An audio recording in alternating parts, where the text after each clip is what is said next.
It's an honor to serve as the Secretary of State during a historic presidency.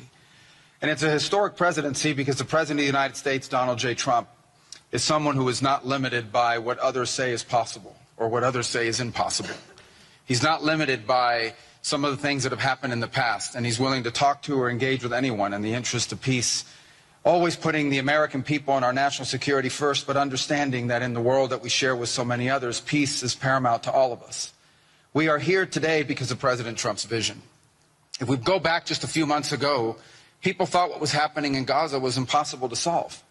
28 hostages that were dead, others that were still living, all these hostages that were being held. No one thought that that would ever come to a resolution without more fighting and more bloodshed along the way. In fact, frankly, many thought it was intractable. And sadly, many of the institutions that have served us well, in many cases, for the last 70 years, were unable to do anything about it. But President Trump had the vision and the courage to dream the impossible, to believe that it was doable, and to pursue it with all of his heart. I also want to acknowledge the extraordinary leaders that are here today. This is not just a board of peace, this is a board of action. Just like President Trump is a president of action.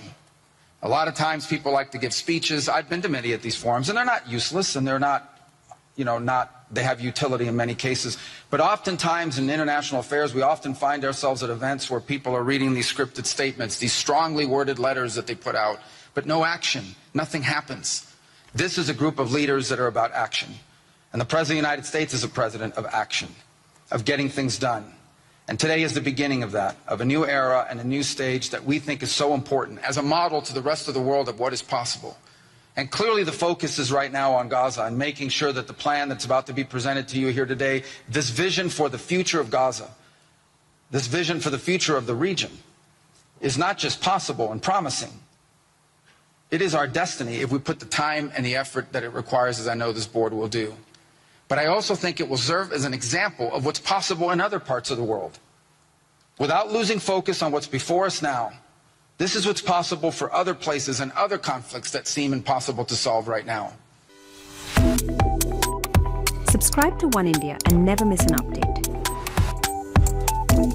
Download the One India app now.